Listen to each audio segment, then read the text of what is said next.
Good evening. Welcome to the Seth Joyner Show. My God, my God, my God. How did the Eagles pull off that win? Again, this is the Seth Joyner Show brought to you by Bet Parks.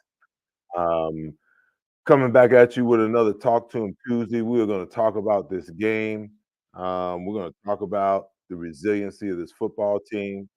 Um, I got a couple of axes to grind tonight. Listening to the national media talk about the game last night. The Eagles came back from a 10-point deficit and um, and won this football game. The national media is talking more about how the Kansas City Chiefs lost this game, so much more than how the Eagles actually won the game. The disrespect is just palpable to me. This team is 9-1, and no one around the league really, really wants to acknowledge them for the team that they are and the wins that they've amassed. When we get into our whiteboard session, so I'm going to open it up to you guys and let you guys pick tonight what I address in the whiteboard session. Um, Excuse me, it's been a long 36 hours. I'm, feeling a little tired, a little drained, but we're gonna power through that, and waiting for you guys to, like, give me some energy with your questions and your comments and your observations and whatnot. But I'm gonna wait and see, what it is that you guys want me to break down tonight on the whiteboard, and whoever comes up with the best suggestion, that's what we'll do, and as we lead into the second 30 minutes of the show. Um, Before we drive or dive in, I should say, into um, the Eagles and this massive win for them and what it means overall, um, Tom Brady was on Stephen A. Smith's podcast today, and he made some very, very poignant points about the state of the NFL game and where the game is, and what the game looks like. Um, Doesn't surprise me one bit because you guys know I'm a technique and fundamentals guy. I've been saying this forever, that the game is not nearly as good or proficient as it used to be, and a lot of that has to do with the fact that coaches don't have time to work with players the way that they used to. Um, I think that the collective bargaining agreement does not allow, players access to the coaches in the off season unless it's during OTAs. And then the other thing is too, I just believe that, geez, I'm not so sure that the level of coaching in the National Football League is what it used to be. Just from the standpoint of um, coach's ability to give a player information that helps them be better at what they do or helps them do their job. Um, it's interesting because I was doing a radio show just last week and someone was asking me about that. And I said, I've had some really, really good coaches in my career. When I first came into the league, Wade Phillips was my linebacker coach my first 2 years. Then Jeff Fisher was my coach my 3 years. Um, And although, I had a great defensive coordinator, by the time I got to year 6, 7, and 8 here in Philadelphia, I did not have that good of a linebacker coach. Went to Arizona, and there, with Buddy again, but, you know, I believe it was Rob Ryan was actually, my linebacker coach, and I think I was doing more coaching of him and getting him ready for the NFL level than he was actually coaching me. And then I went to Green Bay. Had a great linebacker coach in Green Bay, and then I got to Denver, and then again, not so much of a great coach there. So it's one thing to be an X's and O guy. I think that anybody like I sit here and I go over X and O 101 with you guys all the time, each and every week. And what I could do is that over time I can make you as proficient at understanding the game um, as anybody else. Because if you do something long enough and you study it long enough, you're going to get to a point where you understand it and you can speak the lingo. Um, the issue is coaching is just not about X's and O's. You need a coach that can teach you and tell you how to execute what it is you're being asked to do. Like if I need to like blitz the A gap, or if I'm running an end linebacker exchange from off the ball. There's a technique of how to run that. Yeah, I could run it, but if I round it every single time, guess what? I'm never gonna get there by the time the quarterback, gets the ball off. If I'm trying to hit a gap and I don't scrape tight enough when I come to that gap and I haven't been regimented on how to scrape that gap, I may go too wide and the running back will cut back inside of me, for a big play. So what coaches do more so than anything, in my opinion, is not necessarily, teach you the X's and the O's, because as a player, when you get to the highest level as a professional, you know how to study your playbook, and you'll learn what it is that you need to do, from a playbook standpoint. Where players really take off, players really get better, is when you learn technically and fundamentally what it is you need. Tom Brady said in his quote today that the NFL is extremely mediocre. I've been saying that forever because I just feel like, the level of play, and a lot of it has to do with the coach's limited time with players. A lot of it has to do with coaches that are coaching in the league that really don't, can't teach you fundamentals and technique. They can't give you any tools, can't place any tools in your toolbox to help you get better. A lot of it has to do, with the rules, um, and how you protect players. And it was like I was, like, beside myself when Tom talked about this. He talked about, um, the league trying to protect players, and, he said that it's up to the offensive players to learn how to protect themselves. It's not on the defensive player to protect themselves, and I talk about that all the time. I can do everything right, okay? I can target, the area where I'm gonna strike you in a tackle, okay? It can be purely legal, you know, below the chest, nowhere near the head, the shoulders, the neck, and at the moment of impact, if I go to hit you, your first reaction is to figure out, "Oh, how can how do I, shelter myself or shield myself?" So that's the first thing you do. Football is no different. If a player knows that he's gonna get struck, the first thing he's gonna do is he's gonna recoil to try to figure out how he can deflect as much of that blow as he possibly can. Um, so I've, targeted the proper area, but because, you've recoiled to protect yourself, now instead of your head being here, now your head is down here. So now you've just dropped your head where I'm aiming. Flag comes out. You get, um you're probably gonna get fined for a blow to the head. It's nonsensical. It's the same thing Tom talked about, hey, there's certain parts of the field and certain coverages, and I understand that I don't throw the ball. He's like, when I played against Ray Lewis, I wouldn't throw the ball over the middle because I know Ray, was a hard-nosed player and he was gonna knock a guy out that I needed, and I couldn't have that happen. It's the same thing in cover two. You see it happen all the time where these young quarterbacks don't understand and they don't read the coverage pre-snap, and you'll get a receiver that's with a cut down split, and he's running a crossing route all the way across the field. Okay. Now in cover two, that corner on the other side, the corner on both sides is really responsible for the flat. So he'll jam the wide receiver and allow the wide receiver to release up the field. But then as he circles back around, he's looking to see what's coming in his area. So now here this wide receiver comes across the field, and instead of the wide receiver realizing that it's zone and just sitting down before he gets to the corner, he keeps running.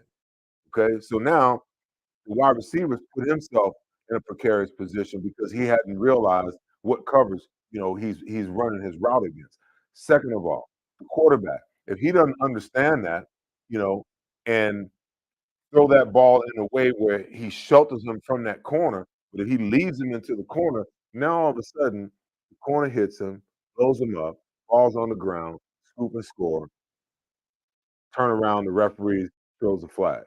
Unnecessary roughness, hit a defenseless receiver, the tight end, the touchdown is negated, so on and go and so forth. It's just absolutely ridiculous, absolutely ridiculous. And listen, the big hit, everyone wants to see the big hit. I get it, you need to protect players, you know, and there's a difference between the intent to hurt someone and just playing good, clean football. And nowadays, what I'm seeing is a lot of guys just playing good, clean, hard-nosed football, even when they hit a guy with a vicious blow and it's legal. If that guy will lay on the ground long enough and writhe in pain long enough, they're gonna get the flag. It's absolutely nonsensical. Where the game is and where it's headed, and Tom is 100% correct. I agree with him 100% that in a lot of ways, today's game is so mediocre in comparison to the game that I play. And listen, I get it. These guys may be bigger, stronger, and faster, but they're not as smart of football players as we were back in our day. That's for sure. Hey, listen, to talk to him Tuesday. I'm gonna give you a couple more minutes of just the Eagles. Let's talk about jump into football before I open things up. How about those Philadelphia Eagles? I was in Kansas City Saturday and Sunday. I flew back Monday. In pure Eagles fashion, Eagles fans were all over downtown Kansas City while I was there for that day and a half. Absolutely awesome. Actually got out of there before the rain got started. I knew it was about to be nasty last night. But you talk about a tough place to play. I've played in Kansas City before, and um, it's a tough place to play because it's noisy for the entire 60 minutes. The way the stadium is built, you feel like the fans are, like, right there on you. When you sit on the bench, the fans are, like, literally 10 feet behind you, that they're actually that close to you, on the visiting sideline. Um, so for the Eagles to go in and be able to pull off what they pulled off yesterday or last night was absolutely phenomenal. And I don't know about you guys. Listen, I felt like the Eagles would win, and I predicted, a 28-20 game. Um, as we got closer to the game, I started to get the sense that, um, the Eagles would win in a much bigger way. And then the game started, and the defense coordinator for the Kansas City Chiefs, Steve Spagnuolo, was just on one yesterday. I mean, he must have blitzed Jalen Hurts 50% of the time. He just was not going to allow Jalen, to get on track. And the Eagles struggled. They struggled on both sides, throughout the first half of that football game. The thing I wanna, tip my hat to is I wanna tip my hat to, first of all, Nick Sirianni and his coaching staff, because last year in the Super Bowl, they got outcoached. They not only got beat in the second half, but they got taken out to the woodshed from a coaching standpoint. And I think we're beginning to see this staff grow up right before our very eyes. I think that Sirianni is doing a much better job as a head coach, him in concert with Brian Johnson. I've seen some people, comments in the comment section already, seen and heard everything, on Twitter. But listen, you know, you guys sometimes see the obvious. And I know, yeah, I was on Twitter. I went ballistic when they ran those 2 bubble screens, after the Travis Kelce fumble too. And I posted, something. But when you go back and you watch the game, then you can begin to see, how proficient, of a game they actually call in the second half. Had to figure out protection-wise what to do because not only did Steve Spagnuolo have Jalen Hurts confused, he had Nick Sirianni confused, he had Brian Johnson confused, and you guys watched the game like I did, he had the darn offensive line confused, you know? So it took a while for them to kind of figure it out and get it together. But this coaching staff last and in the Super Bowl would not have made these kinds of adjustments that they made. Sean Desai, I'm just gonna take my hat off to you because you give up, you know, 121 yards rushing in the first half alone with 20 carries. The Eagles came in the game yesterday ranked number 1 in the National Football League in run defense, only giving up 66 yards, and you double that number in the first half alone. Um, Patrick Mahomes is just, he's operating, doing what he's gotta do, scrambling, making plays. Um, Score is 10-17, minute and 45 seconds left in the first quarter, and, we got the ball, and we're thinking, "Okay, we're gonna drive down and at least, you know, pull within 3 before the half," and we get the ball coming out after the half. Doesn't work out that way. Mahomes gets the ball with about 53 seconds left, drives the team down, they kick a field goal. Chiefs go in 17-7 at halftime, and then you get the sense, like, I got the feeling that that lead, that 10-point lead was gonna be insurmountable. I just didn't feel like the Eagles had the confidence or was showing the confidence, especially after coming out in the second half. In the second half, they went, 3 plays, 1 yard, punt. The next series, they went 3 plays, 6 yards, and punt. Uh, so there wasn't a whole lot of high hope, a whole lot of, belief that the Eagles could get this thing turned around. And then all of a sudden, they kinda figured something out. They went on a 7-play, 61-yard drive, touchdown drive that ended with a Jalen Hurts um, 10-yard run. A quarterback lead sweep, and for you guys who think that, um, Brian Johnson is doing a bad job, I would encourage you to go back and look at that play and why it was so impressive, because the blitz was coming from the wide side of the field. They actually ran that sweep away from the blitz into the short side of the field where they had numbers, and that's why Hurts walked into the end zone, okay? So then, they struggled again, they went another 3 and out and they punted, but then the play of the game to me was, um, the 8th series. I mean, yeah, the 8th 10th series. They went 7 plays, 81.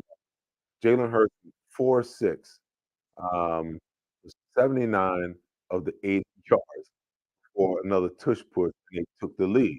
Um, Obviously, I felt like the previous, scoring drive was the one that was most important because they were lacking confidence. But once they got that score, then all of a sudden they felt like, "Oh, man, we're only 3 points behind.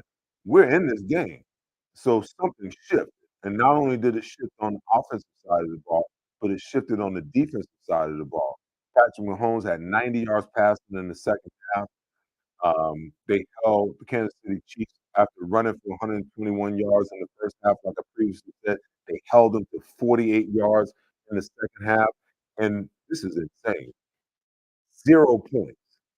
0 points by Andy Reid, Patrick Mahomes offense. That has never been done in Arrowhead Field, where Andy Reid was the head coach and Patrick Mahomes was the quarterback, to be blanked in the second half of the game with a 10-point lead. Um, so that win, to say the least, was impressive on a number of different levels. Britton Colby, a lot of people, had comments early in the year, this guy has no business on the NFL roster, blah, blah, blah, blah, blah, blah. He averaged 17.7 yards per punt return yesterday. Dude is a weapon. He plays hard. He gives it all he's got. And I'm telling you right now, those guys up front that's blocking for him ever get to the point where they really, really believe in him, he's gonna take one to the house before it's over. Last year, the special teams was an Achilles heel. This year, they seem to be more, you know, of a strong point for the team because it was Hovey's 2 punt returns really set up great field position on those final 2 scoring drives that the Eagles actually had, right? So it's just across the board. I mean, Desai did a great job. Brian Johnson did a great job. Nick Sirianni, did a great job managing the team. Jalen Hurts, one of the most consistent players I've seen in a long time. 5 sacks in the first half. Most quarterbacks would have just, he would have called it a day. They would have came up with some kind of injury or something to get out of there. Jalen just kept grinding, he kept fighting, he kept playing until he actually turned it all around. And when your quarterback operates that way, his teammates know that he's not 100%. That does something to them. They're willing to run through a wall for him, and he's willing to run through a wall for them. All right. So listen, it's the Seth Joyner Show, sponsored by That Parks. Um, let's take a couple questions before we go to a break. And I'm still looking. I don't know. Excuse me. I My producer's scanning here, trying to figure out um, what you guys want me to break down on the whiteboard session tonight. So make sure you send me some suggestions. If not, we have to make something up before we get there. Hadn't really thought much about it today. I wanted to give you guys an opportunity to kind of direct it. All right, so let's jump into a couple of questions here.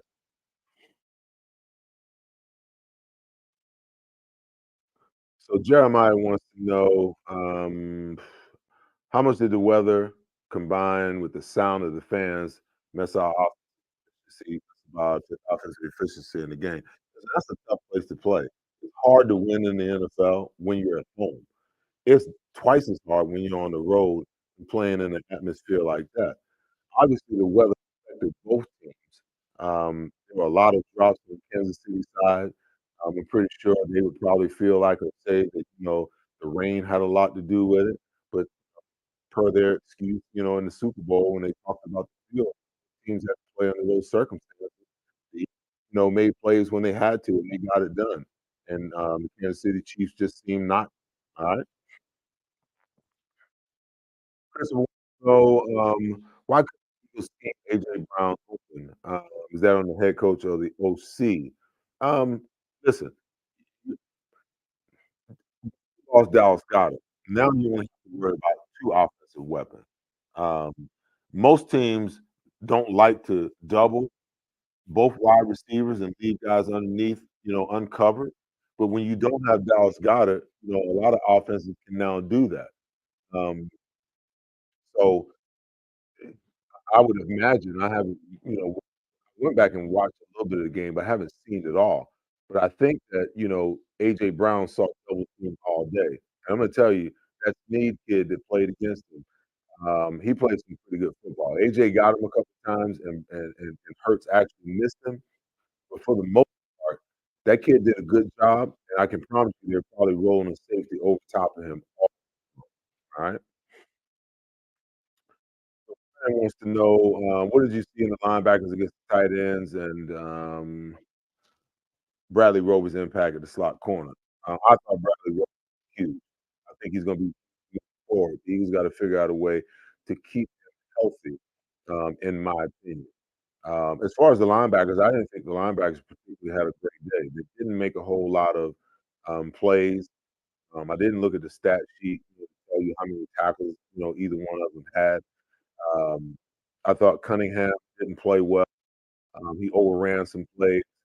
Um, you know, they had been playing really well leading into, um, the game this week, but for some reason or another, they did not, look like, they played that well yesterday, and I'm not sure what it was. And listen, that Pacheco kid, he was running like his hair was on fire.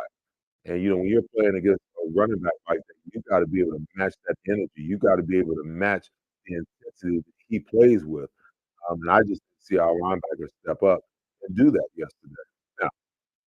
Now, sometimes, you get what you pay for, and the Eagles really don't, you know, they don't put a lot of value and don't spend a lot of money on linebackers. I think that, when you look at great defenses, you'll see they normally have pretty decent linebackers. And it doesn't mean that I always gotta go out and draft a linebacker, you know, in the first or second round, but you certainly have to expend, some asset to be able to, go and get a guy that's a difference maker. If you can find a guy that's a hitter, that can run, that can cover, or a guy that at least has the skill set that you can if you have, the kind of coaches on your staff that can develop that kind of talent, um, that's the type of player that you need because teams are gonna continue to target the middle of the field. They're gonna continue to try to take advantage of our linebackers and pass coverage because that's not something that they're very good at, you know?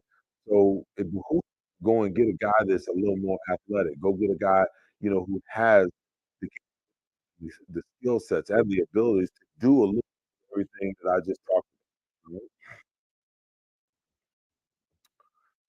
17 Birds said, "Do you wanna agree with Troy Aikman, Peyton Manning, that the interception, um, was was more on A.J. Brown changing his route?" Well, absolutely. I mean, anytime you see a quarterback throw the ball like that, um, you throw a ball like that, you know that he's throwing it's a timing route. And A.J. Brown, broke the route off because, he felt like he had his opponent beat. There's nothing wrong with that. You just have to be on the same page. Um, and they had a little dust up on the sideline, nothing, to write home about. I think that those guys are just so tight and connected at the hip, and you just didn't see Jalen Hurts jawing with A.J. Brown. You also had Devontae Smith over there, engaged in the conversation. So I don't give it any real light or anything. I just kind of feel like, hey, um, at the end of the day, AJ felt like he had a big play, um, and thought that he and Jalen would be on the same page.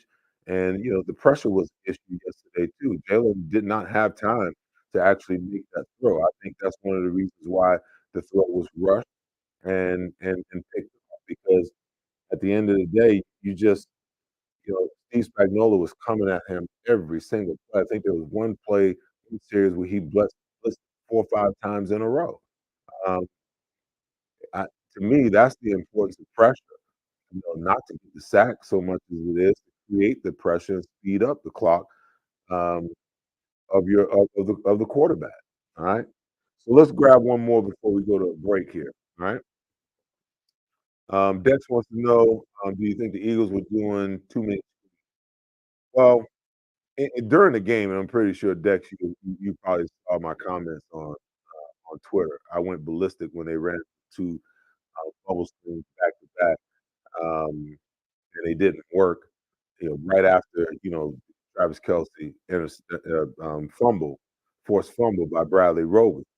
Um, the way that you slow down an overly aggressive defense, whether they're bringing pressure, whether they're blitzing, whether they're playing aggressive against the run.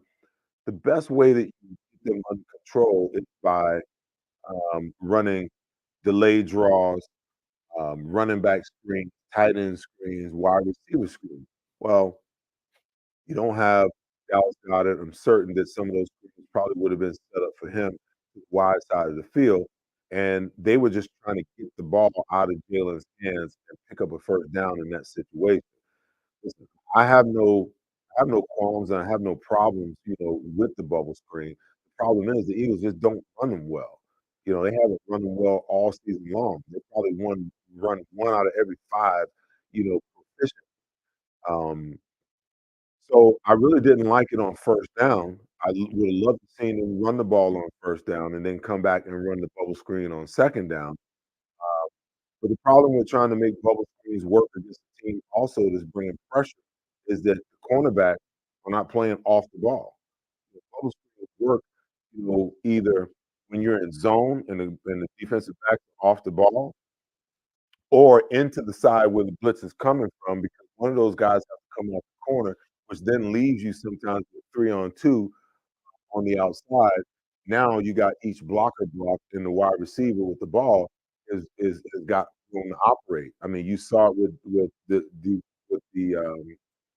DeAndre Swift screen that almost, got out the gate yesterday. He was one blocker away, from absolutely, and I've seen some other situations where they lined up in the 22 for Kansas City and he kept coming off the edge and coming off the edge. I'm like, that's a you have to attack the side where the blitz is coming from in order to really have major success. Because wherever the blitz is coming from, that means the safety gotta rotate over and pick up the guy that he's leaving to actually come and blitz. Well, if you can get that ball completed, that's a massive play.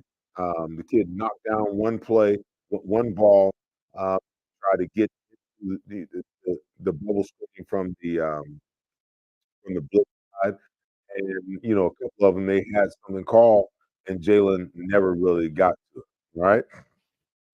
Let's take a quick break here. Um, I'm gonna while we got the, commercials running, I'm gonna look through, the comments and see what you guys asked for. When we come back, we'll do the whiteboard session. Um, if you don't, then I'll come up with something between now and then we'll jump right back into, the questions. Keep them rolling. When you open the BetParks app, you're in the zone. Winning is always a rush, but the money is in the moments. It's the confidence and underdogs covering, the tension before a clutch turnover, and the pride of a parlay paying off. It's another chance to win big with all-day action. Plus, win your first $10 bet and get $125 in sports bonus bets. You play for fun, you love to win. You bet. BetParks. If you understand that success is built on trusted relationships and dependable performance, MidPenn Bank is the right bank for you. We're on a mission to prove that the right bankers can make a big difference. We work harder, we get things done, and we're in your corner. With financial centers strategically located throughout the greater Philadelphia region and new locations in central New Jersey, we're ready to bring you the best in commercial and personal banking. Call or visit us today to connect with a professional MidPenn banker. Member FDIC. Go Eagles! Welcome to Bridgeview Partners, where IT and business innovation merge. We're not just another tech company. We're your strategic partner in navigating the ever-evolving digital landscape. Our team of experts tailors cutting-edge solutions to fit your unique needs, and ensuring your success is our top priority. Elevate your business with Bridgeview Partners. Discover the power of partnership and tech innovation today. Contact us now to experience the difference. Bridgeview Partners, where innovation meets excellence. I'm I'm gonna give it 2 for 1. Okay, we're back. Welcome back to the Seth Joyner Show, brought to you by by Bet Parks. My man Jeremiah Pitt brought on my mind. Um, you had a couple of really good questions. I think I'm going to try to dive into 2 of them here for you. So the first one you talked about, you asked about, hot route and why the Eagles don't implement, you know, um, hot routes into blitz coverage. Um, and I think that, hold on one second. I think that I don't know that the Eagles in particular really use hot routes. They're there or site adjustments, as they can be called too. Um, a lot of times, if you get a slot corner here, um, and this guy comes off the edge, the hot route is either the back will step up and block him, and he'll just stop and hook up, or he'll run a quick slant right there. That's the site adjusted route for when the guy that's on you blitzes, and you want to attack it with a quick route. Now, a lot of teams operate that way. A lot of teams don't. When that guy comes right now, the Eagles will rely on that guy to block up, and everybody else will block up across the board. And this safety has to come from here. And a lot of times, what you'll see is they'll know that safety is now, or he'll already be creeping. You know, Instead of him running the short route, he'll run a shake route and take it over top, knowing that there's no one in the hole here. The Eagles like to take their shots against blitz. Devontae Smith, 41-yard catch was against the blitz. They caught him in zero coverage. They were coming all day long. Um, the slot guy came off of Devontae. The safety had to roll down to pick him up in coverage. Devontae just ran right by him. So when you go zero coverage and you have nobody in the hole, this is the problem that you get. The issue is sometimes you do not. You might not always have the ability to pick up the blitz. Um, and if you get a free runner, now you really got a problem. So let's just let me give you a full compliment just to kind of give you a picture here. So this cornerback is locked up man to man. This cornerback's locked up man to man. Um, and you're bringing this guy on the blitz. Okay, so he's blocking, he's blocking. Let's say that you sugar a linebacker up in here. That guy's going to block, block there, block there.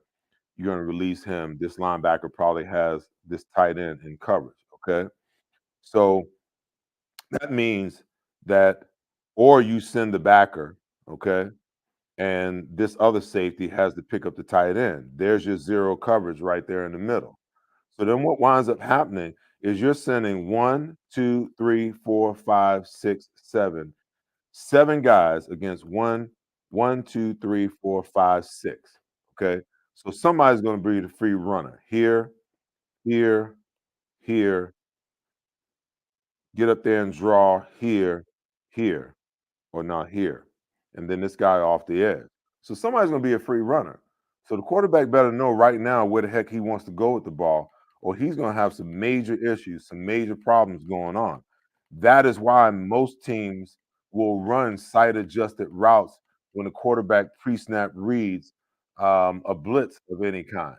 Um, so that's just an idea. I think I'm stuck here.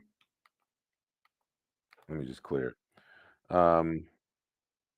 That's one thing. I'm trying to think about the other question that he had. Um, there's another question on there that Jeremiah had.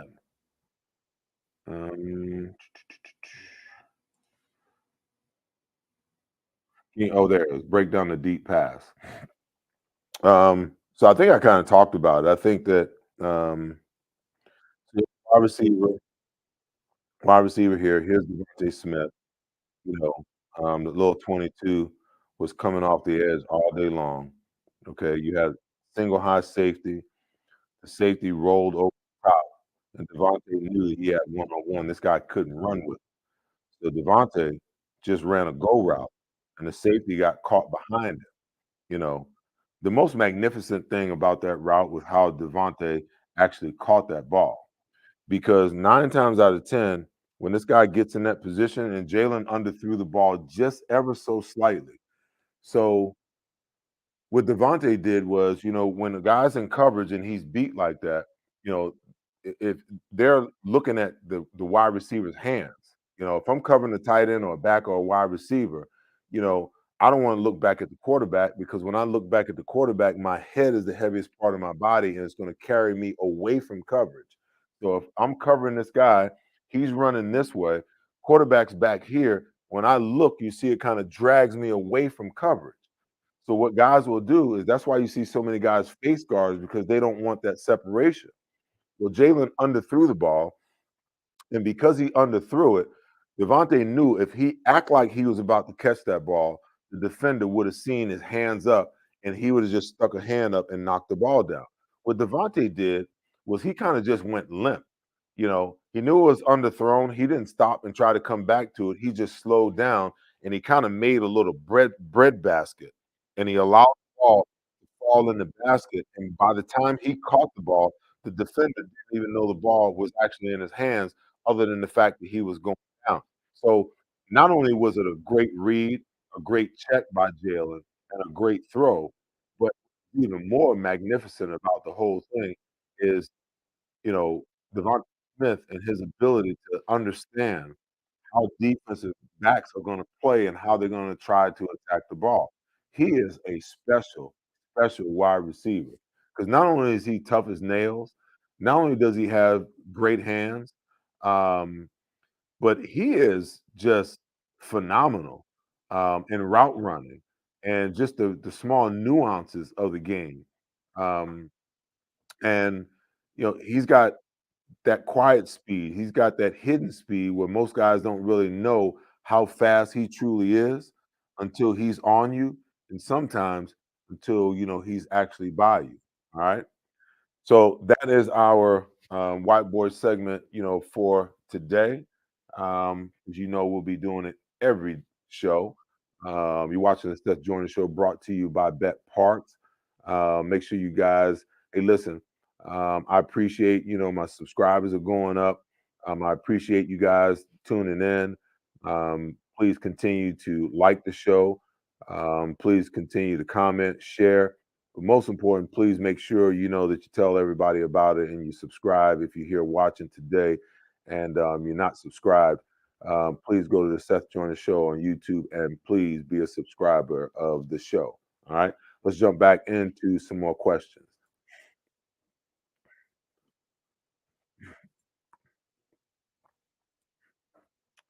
All right, Kevin wants to know. I once heard you say putting Nolan Smith at the off linebacker position. Do you still agree with this? At this point. I'm not sure. I'm trying to figure out what is going on, what the situation is with Nolan Smith. There was so much expectation, so much excitement around him, and he doesn't seem to be able to get on the field. Now, I know we kind of went through this with N'Kobe Dean last year. The linebackers played so well that they really couldn't get on N'Kobe couldn't get on the field. But when you got pass rushers, and he's a pass rusher, and he has the ability to play off the ball. There's so many different things um, that they can do with him, um, and I know that Sean Desai has the creativity, in his bag because I seen him do it last week where he took Nick Morrow, not Morrow, Zach Cunningham, and out of their four-man front, they walked him up and then kicked Josh Sweat down into a 4-eye, giving them a five-man front without actually having to go to a true five-man front. You didn't have to run in Jordan Davis, Jalen Carter, and Fletcher Cox, and then have Josh Sweat and Hassan Reddick on the other side. You just swap Josh Sweat down as a defensive tackle, and you move um, Zach Cunningham out over the tight end as to create your five-man line. So you can do some of that stuff with Nolan Smith. You can blitz him from off the ball. You know, you can probably line up in a 4-3 where you got three linebackers off the ball, and you just run stunts with him all over the place. Where he's running wham blocks and he's hitting the B gap, and then the tackle's wrapping around, and you got the end crashing, and then he's looping off the. There's so much that they can do with him. I just wonder sometimes, is he hurt?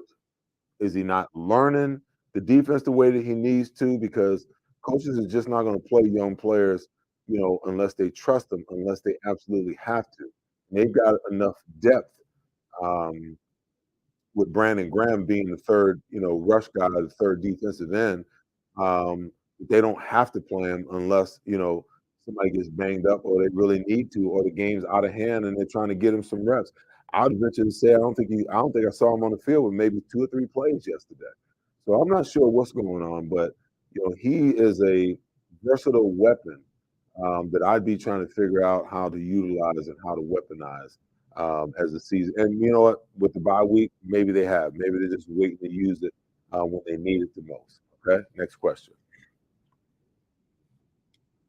CME wants to know, how do you stop Mahomes from stepping up in the pocket and making those back-breaking runs? Listen, I heard the guys on WIP today talking about Josh Sweat, and he has upped his game, as has Hassan Reddick. I think Hassan is up to 8.5 sacks now. They only had one yesterday. Got to Mahomes once.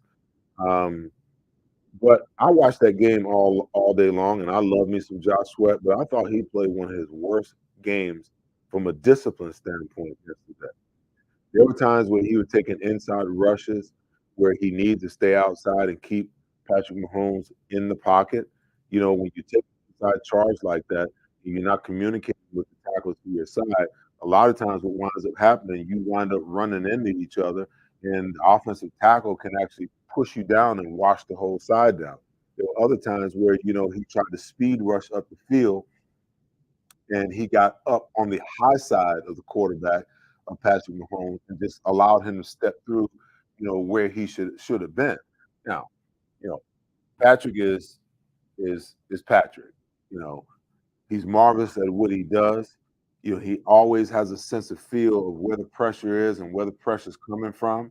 And you could see as the game wore on, you know, the Eagles defensive line, they started to rush more under control to try to keep him in the pocket.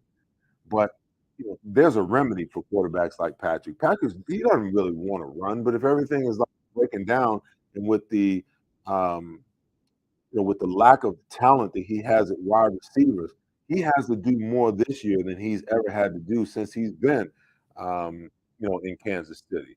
So when he needs to run the ball, he's going to run it, you know, and when he doesn't have to, he's just simply not going to run the football. But he had to run to buy time yesterday on a number of different occasions. And I said it last week in my preview leading up to the game. One of the most dangerous things with Patrick Mahomes is he's more dangerous when he's on the move like that than when he's from playing from the pocket. You know, when he breaks the line of scrimmage and he knows he's got man coverage, he's going to scramble and get 15, 20 yards and get a first down. If they're in zone, he's going to buy time and get horizontal to the line of scrimmage and allow guys that are on deep routes to come back to him and wait for guys who are on shallow routes to turn their routes into deep routes. And that's really where he makes the lion's share of his big plays down the field, even though he hasn't made that many. And the majority of his plays are 20 yards and under. Um, but it's a hard task because, you know, when you're a pass rusher, you're taught go get the quarterback, go get the quarterback. You know, especially when you're playing against a guy like Mahomes, who you know can hurt you. Get the quarterback, get after the quarterback. Well, you got to go 120 miles an hour, but you also got to go in a way where you're under control. There's times where, you know, both of our defensive tackles will line up in threes and a three technique, and they both rush outside. Well, now you just open up the middle of the field. All Patrick has to do is just step up. Now the defensive ends are getting up the field. The tackles are getting up the field. You leave this big hole in the middle where all he has to do is step up and buy time. You know, that's why I like to see line stunts. And a lot of defensive linemen don't like to do that because they want to get to a point where they can get a one-on-one and they want to win. A lot of times when guys lose containment, to me, it's a selfish thing. You know, not selfish in the sense that, you know, they don't care about the team and care about winning. Selfish in the fact that, you know, they just they're gonna throw caution to the wind and go get a sack any way, anyhow they can get it, you know? And the problem is you've got 10 other guys that's counting on you to do your job the way you need to do it. If you lose contain, now you put added pressure on the guys on the back end. Okay. If you running stunts, if you're taking an inside charge without having that conversation pre-snap with your defensive tackle, now you might get him washed down. You might even get him hurt. Okay. You can come down inside. Just tell the three technique, hey, I'm gonna crash. Let's run an ET. I'm gonna come down hard and then you loop around and you get containment. At least you still have all your lanes covered. But from the standpoint of, you know, I mean, he jumped off sides a couple of times. One time he got away with it. You know, I just thought that in the first half, you know, Josh Sweat played one of the worst games I've seen him play in a long time. Now he settled down and was a major force in the pass rush in the second half. But I still feel like, I mean, especially that that intentional grounding that lost them the down and the distance that actually set up the last play by Patrick Mahomes. I believe it was a 4th and 20 something that, my goodness, he almost completed, you know. The kid 84, I forget his name, he had like 4 or 5 drops yesterday, but that ball on 4th and 20 something, man, went right through his hands. Um, but yeah, I mean, it's tough. It's a tough balance between, hey, get after the quarterback and go get him. And sometimes, you know, when you got a particular rush, like if you got a speed rush and you really think that you can beat the guy up the field, hard to stop once you get to the upfield shoulder of the quarterback to stop and come back because you're going with so much momentum.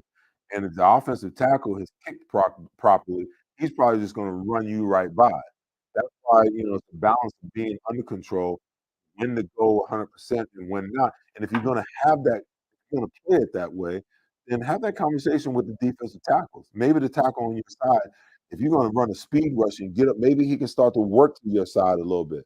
Maybe you can coordinate it with the two tackles and have him work this way a little bit and have the other tackle kind of fill where the other guy is protecting you. There's ways of doing it. Football is all about communication, man. I mean, I can't tell you how many times I lined up off the ball, and Jerome Brown would be down in the three-point stance, and he'd go down to one knee and turn to me and be like, "Hey, I'm gone." And in my mind, I'm like, "Going where?" Now I knew where he was going. He saw something, he was gonna take a chance. But guess what? He communicated with me what he was doing. So essentially, he was gonna take my responsibility. I was gonna step back an extra yard so I could buy time, and I was gonna fill his responsibility. But 9 times out of 10, if he told me he saw something and he told me he was gone, he made a play. He made a play in the backfield, for a TFL, for about 4, 5, 6 yards. I mean, but he had the understanding that you have to communicate. You have to communicate on every level. If I was a defensive coordinator and my defense in practice wasn't talking, if I didn't hear chatter between my linebackers and my defensive line, and I didn't hear chatter between my linebackers and my secondary, and my secondary from my safeties to the corners, from the corners to the safeties. If I didn't hear chatter all day long in practice, I would blow the whistle, start the whole session over, and say, "Okay, let's talk about it." Because just like on the touchdown, that Travis Kelce had yesterday, they had trips, a guy motioned away, you had the wide receiver tight, nasty, and here's the tight end, here's Travis Kelce off the ball. Okay, the outside receiver goes, and instead of Darius Slay and Kevin Byard having conversations about what may transpire if that guy goes in motion, okay, they didn't talk about it. So now they both get rubbed. You got these veterans that's playing like rookies. They get rubbed, and Travis Kelce just runs a less than 1 yard route to the flat for a touchdown. Where you just communicate, talk about it. The minute that guy goes, is banjo. Banjo means that the cornerback is gonna take the first thing out to the flat. The safety that's down on the tight end is gonna take the first thing inside. And now all you gotta do is just step back and let the route express itself. Let the route define itself. Because listen, they're both, and if they both go outside, hey, at least you got one guy outside. Even the other guy, he's gonna chase, and the guy that's outside, he can turn and they'll help you try to keep the wide receiver tight end out of the end zone. But if you don't communicate, game happens not to anticipate and communicate what potentially can happen. All right, I'm done with that round. Next question. So Black Hammer wants to know, why is Fletcher Cox playing so much over the young guys? That's a good question.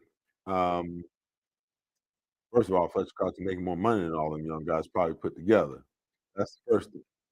The second thing is Fletcher started off the season playing extremely well. I'm not sure what's going on with Jordan Davis. It looked to me, I saw him on one occasion yesterday, tap out. When you see a player tap their head, that usually means that, they're tired, they need a break. Do that a couple of times yesterday. Um, Jalen Carter is drawing the majority, especially in their four-man front. He's drawing a lot of double team. It seems like he's getting more reps than Jordan Davis. Um, but I can't tell you. I don't know for sure. Tui Pelotu is more of a run stopper, excuse me, than he is actually a pass rusher. So there's certain times where you want to have him in the game, and there's certain times where you don't want to have him in the game. But listen, I see exactly what you guys are seeing. I get it. Fletcher's playing a lot of downs. That's a lot for a guy that's in his 12th or 13th year, when you got all these young, spry guys. But you also got to realize these guys are young, and they're still trying to find their way. Jalen Carter's in the same position right now. They are 11 games in. most college teams are about to wrap up their last game of the season here when you talk about numbers wise. You don't play 11, 12, 13 games if they're actually in the national championship game. So now you're getting to a point where, you're trying to preserve these guys and make sure that they got something left in the tank when they actually need to when they're needed. You're trying to keep guys healthy. But and you never know when these guys are gonna hit the wall. I don't know, maybe Jalen Carter's hit the wall, you know, maybe, um, Jordan Davis has actually gained a little bit of weight. Maybe he's kinda hitting a little bit of a wall. You just never know, but you know what you're gonna get out of Fletcher Cox. You know what he brings to the party, what he brings to the table, and how good he really is, alright? Lord wants to know what I think about the possibility of signing Darius Leonard from the Colts. Hey, listen, man, teams don't let good players get away.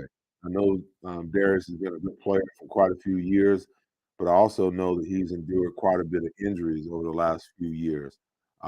That's a signing I looked at today. That's a signing that I would look at and say, if we're not going to draft another linebacker next year, in the second to fourth round, that I would say give that guy an entire offseason to get himself 100% healthy. I don't know how old he is, how much he's got left in the tank, or how much he can recover. But he's undergone quite a few serious injuries the last couple of years, and and from what I understand, that's why the Colts actually cut him, is because of the injuries and his inability to be effective on the field. So he's not a guy that I would sign and bring in right now because if he wasn't getting it done there, what benefit can he be here? But he is definitely a guy that I would put on my list in the offseason as an unrestricted free agent, sign him on a 1 year, prove it deal and see how much football he's actually got left, in the tank. It's funny because I saw Miles Jack came out of retirement yesterday. And some of you guys remember that he was on the Eagles roster this summer. He came in, and it's funny. I was, asking, a source over with the Eagles, what's going on. How does he look? He was like, man, he looked like he was still retired when he walked in the building, and it was barely even a week and a half, 2 weeks, after he got to Philadelphia that he re-retired again. I want to say it's Pittsburgh, but I could be wrong. But I saw that he was signed yesterday, came out of retirement to give a team some help at linebacker. And when these guys get to that situation, they get to that point where they've been beat up and battered and injured, the best you can do is bring them in on a 1 year deal, prove a deal, and see what they got left. If it works, great. If it doesn't, you know, no harm, no foul. All right. 17 Birds wants to know, do I think that Josh Allen and Stephon Diggs will give our secondary more problems next week? Hey, listen, I think that Sean Desai has really come to the point where he understands. You play these elite level quarterbacks, you can't give them anything. You cannot play off of the wide receivers all day long and believe that um, these elite level quarterbacks are not going to see the low hanging fruit that's right there in front of them. You know, why wait for route to develop? You got a cornerback that's playing 7 yards off, and all you got to do is throw it out there. The cornerback's going to run up. He's so afraid. You saw it um, Darius Slay yesterday. They threw a little quick hitch out there, and so afraid to miss the tackle. And guess what? He missed the tackle because he ran up and broke down instead of taking an angle, attack the inside leg, and use the sideline as a man. He tried to tackle him straight up and gave him a two-way go and got shook out of his pants on Monday Night Football. Um, so I think that Sean Desai is finally getting to the point where in certain situations, he realizes that you gotta play up. You can't play off of these wide receivers in the NFL, especially when you got elite level quarterbacks because they're looking. They're looking for any kinda advantage that you can give them. If you're gonna play 10 yards off the ball, raise up and throw it out there. If they read blitz right now and you're playing outside technique, guess what? They're gonna run a slant and your cornerback is gonna be chasing that guy all day long. They're gonna take advantage because I believe the offensive coaches now not only game plan schematically, I believe that they game plan from a technical standpoint. Like if I know that a defensive back is going to play me a certain way, if I know that 9 times out of 10 he's going to line up outside coverage, why am I trying to fight and force an outside release? No, I'm going to stem him outside to get him to move outside even more, and I'm going to break my route off hard down inside away from where he is and put him in a chase position all day long. That's just good offensive coordination. Not only do you beat him thematically, but you beat him from a technical standpoint as well. All right. All right, people. I'm going to end it right there. Listen, I appreciate you guys tuning in once again. Your Philadelphia Eagles are 9-1. Got the Buffalo Bills rolling in here next week. Extremely confident for the next 4 weeks what this Eagles team is going to do. This was not a must-win game for the Philadelphia Eagles. It was a must-win game for the psychology, psychologically, I should say. It was a must-win for them, and I think that their confidence is about to go through the roof. I think they're going to give the Bills the work. I think they're going to give the 49ers the work. That's going to be their toughest game, and I still believe they're going to go down to Dallas and give Dallas the business as well, because the most important thing that any professional athlete have is confidence. They just beat the world champions in their backyard. All right? Hey, listen, as always, make sure you guys take care of each other and be good to each other, and make sure you love each other. It's Thanksgiving, and we ought to be thankful every single day. When you sit down with your family and friends, your loved ones on Thursday, and enjoy a great meal and great fellowship and camaraderie, make sure you be thankful for what you have, because there's going to be someone somewhere that doesn't have a family, that doesn't have a table to sit down and eat, that doesn't have a warm house to sit down and feel like they have very little to be thankful for. All right? So you guys be thankful. Happy Thanksgiving. I'll see you guys right back here next week, same place, same time. Are you selling your investment real estate? Are you interested in deferring your tax with a 1031 exchange? At RevX, we're experts in 1031 exchange planning and the use of passive real estate options using DSTs. Not in the midst of an exchange and want to invest in real estate but don't know where to start? Revolution X has institutional grade real estate options for any size investor right now. Set up a consultation at RevXWealth.com. RevX, defer the tax, maximize the gain. At Mandrecchia Law, we win big personal injury cases, but we always tell our clients up front that those cases almost always hinge on how much insurance coverage people or companies have. At Mandrecchia Law, we don't sell insurance, but we're experts in helping our clients make sure they have the right insurance to protect their businesses and families. Do you have the right insurance? Most people don't. For a consultation, visit mmattorneys.com or call 610-584-0700. Mandrecchia Law, aggressive attorneys who get the job done. This is Seth Joyner, top analyst for the Birds. I've also analyzed the best auto dealerships, and I drive a Davis Honda. Fall into savings at Davis Honda. Over 300 cars available. And right now, get rates as low as 0.9% at Davis Honda in Burlington. Plus, you'll get 2 years of free oil changes on every new and used Davis Honda vehicle. See why Davis Honda continues to win outstanding awards for sales and service, including the highest award from Honda, the President's Award. Get to Davis Honda in Burlington. Fall into savings at Davis Honda. JP Mascaro and Sons is a family-owned, locally operated solid waste service company in business for over 60 years. You've seen the red trucks with the blue elephant that symbolizes strength and reliability. Mascaro is different than other national brands. Like the Birds, Philadelphia is home. They'll take care of all your waste removal needs. They have it all: an experienced workforce, state-of-the-art equipment, a cutting-edge recycling center, and their own disposal facilities. Call 888-MASCARO or visit jpmascaro.com.